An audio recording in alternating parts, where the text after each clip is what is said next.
हजरत सिरी सिक्ती रहमतुल्लाह के हालात एवं गुण। आप कमाल वालों में पहले व्यक्ति थे जिन्होंने बगदाद में तथ्यों और एकेश्वरवाद यानी अद्वैतवाद की बुनियाद डाली। आप मारूफ करखी से बैत हुए और हजरत जुनैद बगदादी के आप मामू थे। इसके अलावा हबीब राई से मुलाकात का शर्फ हासिल हुआ। प्रारंभिक दौर में आप एक दुकान में रहे और उसी में एक पर्दा डालकर 1000 नवाफिल रोजाना पढ़ा करते थे। इसी दौरान एक व्यक्ति कोहलगाम से आया और पर्दा उठाकर सलाम के बाद कहा कि कोहलगाम के फलाना बुजुर्ग ने आपको सलाम कहा है। आपने सलाम का जवाब देकर फरमाया कि लोगों से कटकर इबादत करना मुर्दे का काम है और जीवित वे हैं जो लोगों से जुड़कर अल्लाह की याद करते हैं। आप तिजारत में केवल 10 दिनार लाभ लिया करते थे। एक बार किसी से 60 दिनार के बादाम खरीदे, लेकिन इसके बाद कीमतें बहुत बढ़ गईं और दलाल ने 90 दिनार लगा दिए। लेकिन आपने फरमाया कि मैं अपने उसूलों के खिलाफ बेच नहीं सकता। शुरू में आप सख्त बेचा करते थे और सख्त फरोश उसे कहते थे कि जो गिरे पड़े फल बेचता है, इसलिए सख्ती नाम पड़ गया। इसी बीच बगदाद के बाजार में आग लग गई, लेकिन आपकी दुकान पूरी की पूरी बच गई। आपने शुक्राने के तौर पर दुकान का सारा माल सदका कर दिया। एक बार लोगों ने सवाल किया कि आपको ये दर्जात कैसे हासिल हुआ, तो आपने फरमाया कि एक बार हबीब राई मेरी दुकान पर आए और एक यतीम बच्चा भी उनके साथ था। उन्होंने कहा कि इस बच्चे को कपड़े दिला दो, और जब मैंने ये काम कर दिया तो आपने दुआ दी कि अल्लाह तुम्हें वे दर्जात प्रदान करे कि तुम दुनिया को अपना गनीमत समझने लगो। अतः उस दिन से खुदा ने मुझे महान दर्जात से नवाजा। ऐसा कई बुजुर्गों के साथ हुआ है, कई महात्माओं के साथ हुआ है कि गाड़ी रुकी हुई थी या जो भी चल रही थी धीरे धीरे जो थी, अचानक कोई दिन ऐसा हुआ कि उनसे कोई अच्छा काम हो गया। उस अच्छे काम के प्रतिफल में किसी ने दुआ कर दी और उस दिन से तो उनके वो बैलगाड़ी रॉकेट हो गई। उस दिन के बाद से वो चल पड़े ईश्वर की राह में बहुत तेजी से। तो ये होता है, क्या होता है पता नहीं। आप फरमाया करते थे कि 40 साल से मेरे नफ्स को शहद की इच्छा हुई, लेकिन आज तक मैंने उसकी इच्छा पूरी नहीं की। फिर फरमाया कि हर दिन इसलिए आईना देखता हूँ कि शायद गुनाह के कारण मेरा चेहरा काला न हो गया हो। फरमाया कि काश पूरे जहान के दुख मुझे मिल जाते ताकि सारे लोगों को दुखों से निजात मिल जाती। ये है ईश्वरवाद। ये खिलकानी साहब ने भी यही कहा था। जो एक लेवल के ऊपर पहुंच जाते हैं जहाँ सब में ईश्वर को देखने लगते हैं, फिर उनको ये लगता है कि फिर ये लोग दुखी क्यों हैं, जब ईश्वर के ही रूप हैं तो दुखी क्यों हैं। तो वो कहते हैं कि जब आप ही सब में हो तो फिर इनके दुख मेरे को दे दो ताकि ये सब लोग तो सुखी हो ही जाएंगे, है तो ईश्वर ही। फरमाया कि जब किसी मुसलमान के सामने मैं दाढ़ी में खिलाल करता हूँ तो ये डर लगता है कि कहीं कपटियों में मेरी गणना नहीं हो जाए। आप मुंह बनाकर सलाम का जवाब दिया करते थे, और जब वजह पूछी गई तो फरमाया कि हदीस शरीफ में है कि जो किसी को सलाम करता है उस पर खुदा की ओर से 100 रहमतें नाजिल होती हैं, जिसमें 90 रहमतें उसको मिलती हैं जो दोनों में से अच्छे स्वभाव से पेश आता है।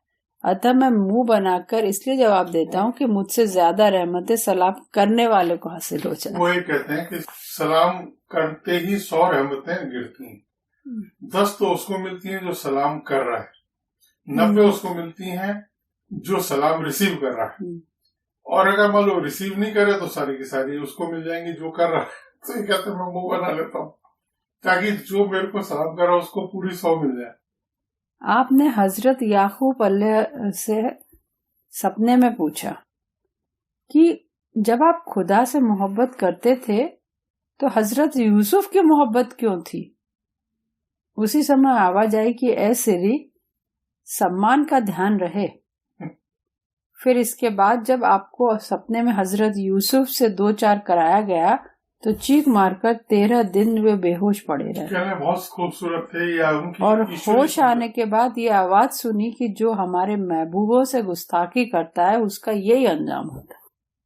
ईश्वरी सुंदरता बहुत थी उनमें। हाँ। किसी खुदा के नेक बंदे से आपने उनका नाम पूछा तो उन्होंने फरमाया हुआ। हाँ। फिर सवाल की कि आप खाते पीते क्या हैं, तो उन्होंने फिर जवाब दिया हुआ। मतलब ये कि जब हर सवाल के जवाब में यही सुनते रहे तो आपने पूछा कि इसका मतलब क्या, इससे तात्पर्य क्या है, क्या इससे तात्पर्य क्या अल्लाह है? ये सुनते ही वो बुजुर्ग चीख मारकर दुनिया से चले गए, जान छोड़ दी उन्होंने। हजरत जुनैद बगदादी से रिवायत है कि जब हजरत सिरी सिक्ती ने मुझसे मोहब्बत का मतलब पूछा तो मैंने कहा कि कुछ लोग मुवाफिकत को और कुछ इशारात को मोहब्बत से ताबीर करते हैं। तो ये सुनकर आपने अपने हाथ की खाल खींचकर ऊपर उठाना चाहा तो वो अपनी जगह चिमटी रही। तो उस समय आपने फरमाया कि मैं यदि ये दावा करूं कि केवल मोहब्बत ही के कारण मेरी खाल खुश्क हो गई है तो मैं अपने दावे में ठीक साबित रहूंगा। और ये फरमाते ही वे बेहोश हो गए, लेकिन आपका चेहरा चांद की तरह चमक रहा था। एक बार फरमाया कि मोहब्बत बंदे को ऐसा कर देती है कि तीर और तलवार की यातना भी उसे महसूस नहीं होती। और इससे पहले मैं भी मोहब्बत की हकीकत से अनभिज्ञ था, लेकिन खुदा ने जब बाखबर कर दिया तब मुझे मोहब्बत का सही मतलब मालूम हुआ। ऐसे ही हाजी बाबा भी जब भी कोई बात करते थे तो ईश्वर प्रेम का कहते थे कि इश्क अगर है तो 1000 मील भी दूर नहीं। और वो खुद को कहते थे मैं तो माशूक हूं, और ईश्वर को लैला कहते थे। और बिल्कुल यही था उनका भी कि यही सबसे अल्टीमेट और फाइनल, ईश्वर से प्रेम अगर हो जाए तो उसके बाद फिर क्या चाहिए। जब आपको ये पता लग जाता कि लोग मेरे पास शिक्षा या ज्ञान की प्राप्ति के लिए आ रहे हैं तो आप दुआ करते कि ए अल्लाह इनको वो शिक्षा प्रदान कर दे जिसमें मेरी जरूरत की बाकी न रहे और मुझे ये लोग तेरी इबादत से गाफिल न कर सके। एक व्यक्ति पूरे 30 साल से इबादत और साधना में लगा हुआ था और लोगों ने जब उससे पूछा कि तुम्हें ये दर्जा कैसे मिला तो जवाब दिया कि मैंने एक दिन हजरत सिरी सिक्ती के दरवाजे पर जाकर जब उनको आवाज दी तो पूछा कि कौन है। मैंने कहा कि आपका एक परिचित। ये सुनकर आपने ये दुआ की कि ए अल्लाह इसको ऐसा बना दे कि तेरे सिवाय किसी से परिचय न रहे। अतः उसी दिन से मुझे दर्जात हासिल होना शुरू हो गया। एक दिन में कुछ पलट जाता है, किसी की दुआ लग गई तो पलट जाता है। और इस दर्जे तक मैं पहुंच गया। तो वो गया और उसने कहा साहब कौन है, मैं आपका मिलने वाला हूँ। तो उन्होंने कहा कि ईश्वर तू इस पे ऐसा कर दे कि तेरे अलावा इसका कोई मिलने वाला ही नहीं हो।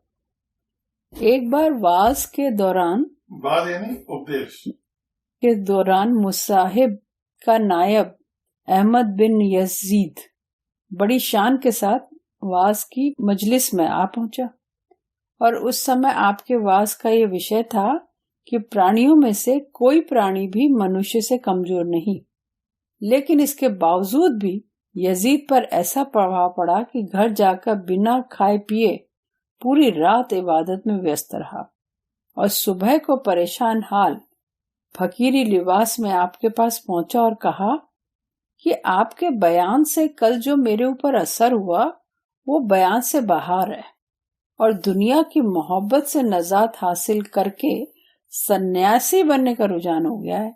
अतः आप तरीकत की राह की शिक्षा से मुझे अवगत कर दें। तो आपने फरमाया कि आम शिक्षा तो यह है कि 5 नमाजें अदा करते हुए शरई आदेशों की पाबंदी करो और सुलूक की खास तालीम यह है कि दुनिया को छोड़कर इस तरह इबादत में व्यस्त हो जाओ कि किसी से भी खुदा के सिवाय कुछ न मांगो, और यदि कोई देना भी चाहे तब भी मत लो। ये सुनकर अहमद बिन यजीद नहीफ और नजार अज्ञात दिशा की ओर चले गए, और कुछ समय बाद उसकी माँ रोती पीटती आपके पास पहुंची और कहा कि मेरा तो एक ही बच्चा था और वो भी आपकी संगत में दीवाना होकर न जाने कहाँ चला गया। आपने तसल्ली दी और कहा कि जब वो आ जाएगा तो मैं तुमको खबर कर दूंगा। एक दिन अहमद बिन यजीद बड़ी कमजोर हालत में आपकी सेवा में हाजिर हुए और कहा कि आपने मुझे दुनिया की मोहब्बत से निकाल कर जो करम किया है, अल्लाह ताला आपको उसका बेहतर बदला दे। इसी बीच अहमद बिन यजीद की माँ और बीवी बच्चे भी आ गए और उनकी दयनीय स्थिति देखकर लिपट कर रोने लगे, और उनके साथ साथ मजलिस वालों पर भी दुख से असरात छा गया। फिर माँ और उनकी पत्नी ने जब आप चलने का आग्रह किया तो इन्होंने इनकार कर दिया, जिस पर पत्नी ने कहा कि अपने बच्चे को अपने साथ रखो।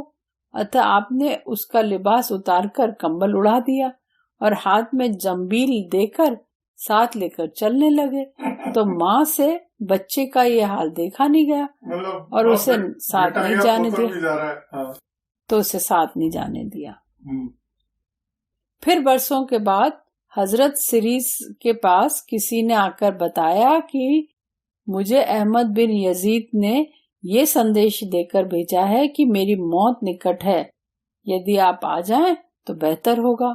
और जब आप वहां पहुंचे तो देखा कि वे कब्रिस्तान में मिट्टी के ढेर पर पड़े धीरे धीरे कह रहे हैं, लिमिस्मिल हाजा हफल या अजमिल आमिलुन। अतः जिस समय उनका सिर आपके अपनी गोद में रखा तो उन्होंने आंख खोलकर कहा कि आप ठीक खात्मे के समय पहुंचे हैं। ये कहकर आपकी गोदी में ही दुनिया से सिधार गए। एक दुआ का असर। और जब आप उनके कफन दफन के सामान के लिए शहर की ओर रवाना हुए तो रास्ते में अपार भीड़ मिली और लोगों ने कहा कि हमने ये आसमानी आवाज सुनी है कि जो हमारे खास वली की जनाजे की नमाज अदा करना चाहे वह शोनीज़िया के कब्रिस्तान में पहुंच जाए। अतः हम सब वहीं जा रहे हैं। अपनी जवानी के दौर में फरमाया करते थे कि इबादत तो जवानी में ही करनी चाहिए। फिर फरमाया कि मालदार पड़ोसी, बाजारी कारी और अमीर उल्मा से दूर ही रहना चाहिए। फिर फरमाया कि सलामती दीन और जिस्म और जान का सुकून केवल संन्यास लेने में ही है। फरमाया कि क्या चीज है? सलामती दीन और जिस्म और जान का सुकून। धर्म मतलब अध्यात्म की सलामती, शरीर की सलामती और जान की सलामती ईश्वर की राह में जाने में ही है और कहीं नहीं है। फरमाए कि 5 चीजें छोड़कर सारा जगत बेकार है। खाना लेकिन जीवन को बनाए रखने की हद तक, पानी केवल प्यास बुझाने के लिए, लिबास यानी कपड़े केवल सतर छुपाने की हद तक, मकान रहने की हद तक, ज्ञान केवल अमल में लाने की हद तक। फरमाया कि इच्छाओं की हद तक गुनाह माफी योग्य है। किसकी हद तक? इच्छाओं की हद तक। लेकिन घमंड और गर्व के आधार पर हर गुनाह नाकाबिले माफी है, क्योंकि हजरत आदम अलैहिस्सलाम की गलती इच्छा की बुनियाद पर थी और इब्लीस की इच्छा घमंड और गर्व के कारण थी। फरमाया कि जो स्वयं अपने नफ्स को सजा न दे सके वो दूसरे के नफ्स को कैसे सजा दे सकता है। बिल्कुल। फरमाया कि ऐसे लोग बड़ी कम संख्या में हैं जिनकी करनी कतनी में फर्क न हो, और जो नेमत की कदर नहीं करता उससे वो कोसों दूर भागती है। फरमाया कि जो खुदा का आज्ञा पालक होता है पूरी दुनिया उसके मातहत रहती है। अच्छा। फरमाया कि जबान और रुख से दिल की हालत का अंदाज किया जा सकता है, लेकिन दिल की भी 3 किस्में हैं। एक वो दिल जो कि पहाड़ की तरह अपनी जगह अटल रहा है। दूसरा वो दिल जो सुदृढ़ पेड़ की तरह हो लेकिन तेज हवा के झोंके उसे हिला भी देते हो। और तीसरा वो दिल जो पक्षियों की तरह हवा में उड़ा करता है। फरमाया कि मनुष्य हया व दिल के दरवाजे पर पहुंचते हैं, लेकिन यदि दिल में जुहद और संयम का वजूद होता है तो ठहर जाते हैं, वरना वहीं से लौट जाते हैं। जुहद और संयम, जुहद माने तपस्या और संयम मीन्स निग्रह। फरमाया कि जिस दिल में कोई और चीज मौजूद होती है वहां ये 5 चीजें दाखिल नहीं होती: भय, उम्मीद, शर्म, हमदर्दी और मोहब्बत। और हर बारगाह में मुकर्रब व्यक्ति को उसकी समीपता के अनुसार समझ प्रदान की जाती है। फरमाया कि कुरानी रहस्यों की समझ के लिए चिंतन मनन करने वाला ही सबसे ज्यादा बुद्धिमान है। फरमाया कि हश्र में उम्मतों को नबियों की ओर से आवाज दी जाएगी, लेकिन औलिया का किराम को अल्लाह की ओर से पुकारा जाएगा।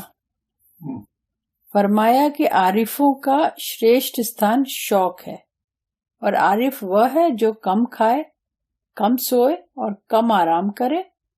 और आरिफ चांद की रोशनी की तरह सबको रोशन कर देता है, और धरती की तरह हर चीज का बोझ संभाले रहता है। आँख की तरह सबको रास्ता दिखाता है, और पानी की तरह दिलों को ताजा जीवन देकर सैराब करता है। मस्जिद बस्तामी साहब रहमतुल्लाह अलैह का नाम था सुल्तानुल आरिफीन। वो आरिफ नहीं थे, वो आरिफों के सुल्तान। फरमाया कि लोगों से कुछ न मांगते हुए दुनिया से नफरत करने का नाम संयम है। लोगों से कुछ न मांगते हुए और दुनिया से नफरत करने का नाम संयम है। ज़ुहद यही है। फरमाया कि स्वयं को फना कर देने के बाद आरिफ को सुकून मिलता है। फरमाया कि मैंने संयम के सारे साधन अपनाए, लेकिन वास्तविक संयम से वंचित रहा। फरमाया कि दिखावे से मिलना खुदा से दूर कर देता है, और अधिक मेल मिलाप रखने वाले को सच्चाई हासिल नहीं हो सकती। इसलिए मेल मिलाप तो धीरे धीरे कम कर ही दो। फरमाया कि आचरण ये है कि लोगों को यातना देने के बजाय उनकी यातना पर सब्र से काम लें, और क्रोध पर काबू पाना भी आचरण में दाखिल है। फरमाया कि गुनाह से बचना 3 कारण से होता है: जन्नत की इच्छा से, जहन्नम के भय से, और खुदा की शर्म से। फरमाया कि इबादत को इच्छाओं पर प्रमुखता देने से बंदा कमाल के दर्जे तक पहुंच जाता है। बिल्कुल। एक बार सब्र का मतलब बयान करते हुए कई बार बिच्छू ने काटा, लेकिन आपने उफ तक नहीं की। अपनी मुनाजात में आप ये कहा करते थे कि ए अल्लाह, तेरी महानता ने मुनाजात से रोका और तेरी मार्फत ने हमदर्दी प्रदान की, और यदि जबान से जिक्र करने को मना कर देता तो मैं जबान से कभी तुझे याद नहीं करता, क्योंकि जबान में तेरे गुण बयान करने की कुदरत नहीं है। हजरत जुनैद बगदादी से रिवायत है कि एक बार आपने फरमाया कि बगदाद में मरने को इसलिए नापसंदीदा समझता हूँ कि यहाँ की धरती मुझे स्वीकार नहीं करेगी, और मुझसे अच्छी भावना रखने वाले दुर्भावना का शिकार हो जाएंगे। हजरत जुनैद बगदादी कहते हैं कि जब मैं इयादत के लिए हाजिर हुआ तो गर्मी के कारण मैंने आपको पंखा झलना शुरू किया, मगर आपने रोकते हुए फरमाया कि आग और भड़कने लगती है, और मेरी इयादत पर फरमाया कि बंदा तो गुलाम है, उसको किसी चीज पर कुदरत हासिल नहीं। फिर जब मैंने नसीहत करने की विनती की तो फरमाया कि लोगों में रहते हुए अल्लाह से गाफिल न होना, और ये कहकर आप दुनिया से सिधार गए। बहुत ही बड़े, बहुत बड़े।